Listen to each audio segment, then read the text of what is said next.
का हुड़दंग यहीं नहीं रुकता, अब वो वहां से जा रही एक बाइक को अपना निशाना बना लेते हैं। इनके मन में ऐसी शरारत भरी हुई थी कि वो लिहाज नहीं करते कि बाइक पर एक महिला बैठी हुई है। लिहाज तो छोड़ दीजिए, महिला को देखकर भीड़ और उपद्रव मचाने लग गई। बाइक पर बैठी महिला पर पानी फेंकने लग गई, बदतमीजी करने लग गई।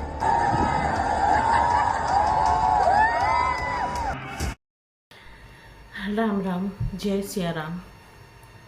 ये वीडियो एक तरह से ख़ास है और आपसे रिक्वेस्ट है कि इसे आखिर तक देखें। कल मैं एक वीडियो देख रही थी, यूं ही न्यूज़ वगैरह देख रही थी, तो मेरे सामने एक वीडियो आया और वो वीडियो यूपी की राजधानी लखनऊ का था। कल बहुत ज़्यादा बारिश हुई थी लगभग सभी जगहों पे, और वहाँ भी हुई थी। तो वहाँ पे सीएम आवास के नियर बाई नज़दीक ही था और वहाँ पे रोड पे बहुत ज़्यादा पानी भरा हुआ था और वहाँ पे लोग मतलब कुछ युवा, मेरे ख्याल से 10-15 की संख्या में रहे होंगे, और वो आने जाने वालों के ऊपर वो जो पानी था जो सड़क पे इकट्ठा था, जिसे हम कह सकते हैं कि उसमें सीवर का भी हो सकता है, गंदगी भी, कुछ भी हो सकती है, वो लोगों के ऊपर डाल रहे थे। चलिए, यहाँ तक भी ठीक है। हमें एक्चुअली एक्सेप्ट करने की आदत पड़ गई है, कुछ भी है, इट्स ओके, चलो कोई बात नहीं, कौन इनसे पंगे लेगा। और जब कोई अकेला दुकेला हो और सामने 10-15 युवा हों और उनकी हरकतें ये बता रही हों कि इनके संस्कार कैसे हैं, और वैसे भी कहते हैं इंसान जब ग्रुप में होता है, खास करके युवा, तो वो अपने संस्कार छोड़ देता है।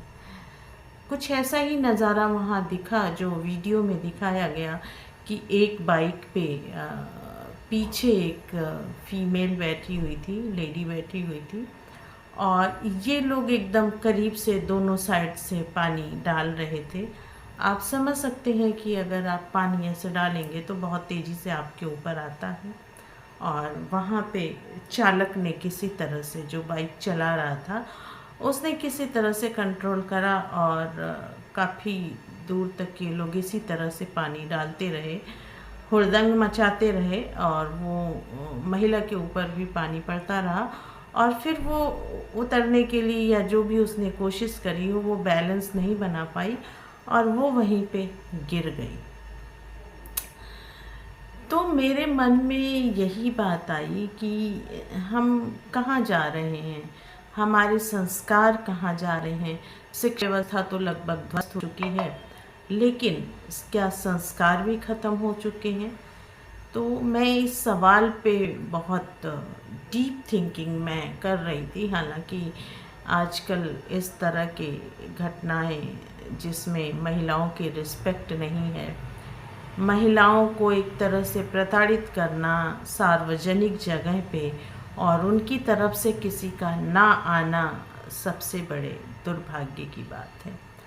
और ये घटना देश के उस हिस्से की है जहां हमारे गृह मंत्री कहते हैं कि 12 बजे रात को भी औरत अगर वहां निकल जाए तो वो सुरक्षित है।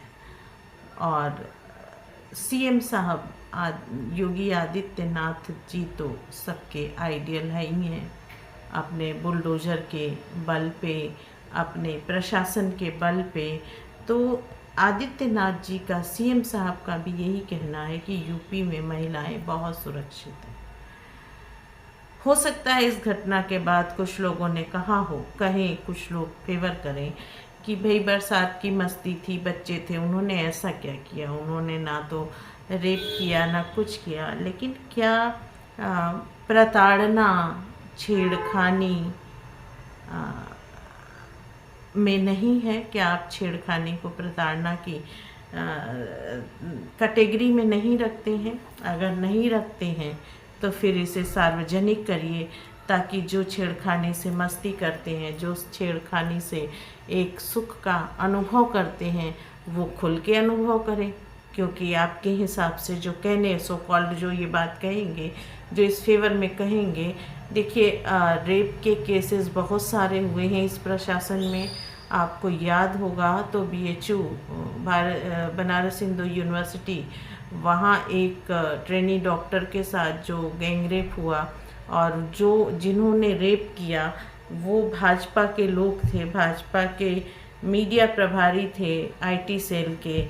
और उसके बाद सब कुछ हुआ। मैं पूछना चाहती हूँ कि आज तक न्याय हुआ? उसके बाद मॉस रेपिस्ट रमन्ना जो साउथ के, वो भी बीजेपी के गठबंधन की पार्टी थी, क्या वहाँ पे कोई कार्रवाई हुई प्रॉपर तरीके से? अगर हुई तो सार्वजनिक क्यों नहीं हुई? इस तरह के बहुत सारे केसेस हैं फीमेल के अगेंस्ट, जिसमें बड़े बड़े पदों पे रेपुटेटेड लोग शामिल हैं, लेकिन प्रॉपर तरीके से कोई कार्रवाई नहीं हुई है। और प्रॉपर तरीके से कार्रवाई ना होना लोगों के मन को बढ़ाता है इस तरह की हरकतों को अंजाम देने के लिए। तो कुछ सवाल आज कल शाम से और आज ट्विटर पे से लेके बहुत हंगामे बरपे हुए हैं। मैं पूछना चाहती हूँ कि क्या ट्विटर पे बातें होंगी तभी होगा? अगर CM आवास के पास की वो घटना है तो क्या CM साहब के पास ये घटना नहीं पहुंची? या अगर ट्विटर पे इसे किया जा रहा है तो क्या CM साहब ट्विटर पे नहीं हैं? अगर प्रधानमंत्री मोदी के खिलाफ कोई वक्तव्य आता है तो बीजेपी की IT सेल और बीजेपी के रेपुटेटेड जो नेता लोग हैं वो बहुत तेज़ी से एक्टिव होते हैं। तो क्या ये हंगामा इन लोगों के पास नहीं पहुंचा? क्या इनकी जिम्मेदारी नहीं बनती कि इसके लिए ये कुछ कहें, कुछ संज्ञान लें? लेकिन ये हिंदुस्तान का दुर्भाग्य है कि जहाँ महिलाओं को लक्ष्मी का दर्जा दिया जाता है, जहाँ महिलाओं को देवी के समरूप रखा जाता है, वहाँ इस तरह की शर्मनाक घटनाएं होती हैं। अभी मैंने इसके पहले अंकुरिता शर्मा की आप बीती मैंने वीडियो में पोस्ट करी है और मैंने ट्विटर पे भी डाला है, और मुझे बड़ा आश्चर्य हुआ कि एक बहुत ही रेपुटेटेड, एजुकेटेड और बहुत एक्टिव पर्सन है ट्विटर पे, मैं उनका नाम नहीं लूँगी, उन्होंने मुझे रिप्लाई स्वरूप कहा कि जो जैसा करेगा वो उसको वैसा करना चाहिए। अगर मंत्री है तो ये सोशल मीडिया पे क्यों ढिंढोरा पीट रही हैं, ये क्यों नहीं FIR कराती हैं? 1 घंटे का वीडियो इंटरव्यू है अंकुरिता शर्मा का, और अभी तक उस पे कोई कार्रवाई नहीं की गई है। वो बात सिर्फ अंकुरिता शर्मा की नहीं है, उसे जितना झेलना था उसने झेल लिया। और मैं कहती हूँ कि अगर अंकुरिता शर्मा गलत है तो आप जांच कीजिए, अंकुरिता शर्मा को भी दोषी करार दीजिए, उसे भी सज़ा दीजिए। लेकिन वो जो बातें कह रही है, वो जो खुलासा कर रही है, वो बहुत ही संगीन और बहुत ही दुखद है। उस पे तो प्रशासन को संज्ञान लेना चाहिए। मैंने यही बात कही कि राहुल गांधी क्या संज्ञान लेंगे, क्योंकि उनकी पार्टी के एक नेता के ऊपर उंगली उठ रही है, और उंगली ही नहीं उठ रही है, सबूत के साथ उसने वीडियो भी अपलोड किया है। तो इन महाशय ने मुझे रिप्लाई दिया कि राहुल गांधी एक एक व्यक्ति को देखने की उनकी जिम्मेदारी नहीं है। मैं पूछना चाहती हूँ, जो मोची के पास राहुल गांधी गए, क्या वो मोची समूह में था? और अगर उनकी बातों से, मैंने उन्हें रिप्लाई भी किया है, और अगर उनकी बातों से ये बात है तो फिर मणिपुर के लिए राहुल गांधी आवाज़ क्यों उठा रहे हैं? जो महिलाएं पीड़ित हैं वो महिलाएं अपना खुद से देख लें। तो ये दोहरी मानसिकता मुझे समझ में नहीं आती रेपुटेटेड, एजुकेटेड, एक्टिव लोगों की, कि वो कहना क्या चाहते हैं। एक तरफ तो आप लव जिहाद के नाम पे बहुत बवाल करते हो, दूसरी तरफ उसने अपनी सारी मजबूरियां बताई कि मुझे मजबूरी में मुझे बचना था, इसलिए मुझे उससे निकाह करना पड़ा, मुझे मुस्लिम लॉ कबूल करना पड़ा। शायद वो भाई साहब ये नहीं जानते कि औरतों की ज़िंदगी में गर्भ से लेके चिता तक बहुत सारी मुश्किलें आती हैं और कभी कभी बड़ी मुश्किलों से बचने के लिए छोटे समझौते करने पड़ते हैं। अगर आप जिंदा ही नहीं रहेंगे तो आप लड़ाई क्या लड़ेंगे। तो सबसे पहले होता है कि अपना वजूद बचाना, अपनी ज़िंदगी बचाना। अगर उस लड़की का वीज़ा, पासपोर्ट, सीवी सब कुछ ले लिया गया था, उसने एम्बेसी में भी किया, उसने बहरीन और सऊदी में भी एफआईआर किया। वो छोड़ दीजिए, इन्होंने जो एफआईआर की बात की, मैंने उनको रिप्लाई भी करा कि इस लड़की ने मुंबई के चेंबूर थाने में ये गई उसी कंडीशन में कि मैं इस कंडीशन में जाऊंगी तो पुलिस संज्ञान लेगी, लेकिन बिना कुछ देखे समझे आपने विक्टिम को ही दोषी ठहरा दिया, जैसा इंडिया में अक्सर होता है। जैसे किसी रेप विक्टिम लड़की को पहले यही कहा जाता है कि गलती तुम्हारी भी है, तुम ऐसे क्यों गई, तुम वैसे क्यों गई, तुम बहुत ज़्यादा मॉडर्न बन रही थी, इस तरह के डायलॉग दिए जाते हैं। और कुछ ऐसा ही अंकुरिता शर्मा के साथ है। एक महीने पहले से उसने कोशिश करी, जब उसके साथ कुछ ऐसा नहीं हुआ तो उसने एक यूट्यूबर जो उनकी आवाज़ को लोगों तक पहुंचाते हैं, फिर उसने उनसे संपर्क किया और उनके माध्यम से ये वीडियो सोशल मीडिया पे आई, जो हम लोगों तक भी पहुंची। लेकिन मुझे बड़े दुर्भाग्य के साथ कहना पड़ रहा है कि अभी भी उसके प्रति इंसाफ तो छोड़िए, उसके केसेस को संज्ञान भी नहीं लिया जा रहा है। इंडियन एम्बेसी हमारी सुरक्षा के लिए विदेशों में, इंडियन एम्बेसी पे भी उसने बहुत खुलासे किए हैं, लेकिन कहीं कोई कार्रवाई ना हो करके। हाँ, एक और लाइन थी जो उन महाशय ने कहा कि ये राखी सावंत की बहन लगती है। मुझे इस शब्द पे आपत्ति है। राखी सावंत मतलब क्या राखी सावंत एक महिला नहीं है? आप उसे इग्नोर कर दीजिए, लेकिन आप उसको किसी भी महिला को आप इस तरह से नहीं कह सकते हैं। अगर मैं कहूँ, मेरी बातों पे आलोचना हो जाएगी। अगर आप राखी सावंत को गलत मानते हैं, मैं भी मानती हूँ, लेकिन किन हालातों में उसे क्या करना पड़ा। बॉलीवुड में बहुत सी चीज़ें होती हैं, छुपी होती हैं। अदरवाइज जो भी फेमस हुआ है, मुझे ये कहने में कोई गुरेज नहीं है, उसने कहीं ना कहीं समझौते किए हैं, किसी ने कम, किसी ने ज़्यादा। तो हर तीसरे घर में एक राखी सावंत है।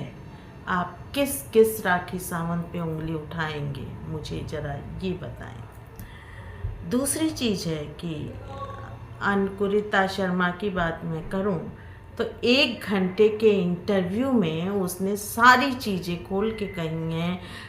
ये चेन इंडिया से लेके गल्फ़ कंट्री में है, और मैं जानती हूँ बहुत सारी ऐसी कंपनियाँ, बहुत सारी ऐसी कंसल्टेंसियाँ नोएडा, दिल्ली, एनसीआर में बहुत तेज़ी से हैं, लेकिन फल फूल रही हैं। क्यों? क्योंकि पैसे के बल पे। अभी मान लीजिए उसने जिस व्यक्ति का नाम लिया, उसने सिर्फ मुस्लिम नहीं कहा, आप उसको लफ्ज़ जिहाद का जामा पहना दीजिए, अलग बात है। उसने सीधे से कहा कि इस चेन में सिर्फ मुस्लिम ही नहीं, हिंदू भी हैं, और उसने नाम भी बताया है।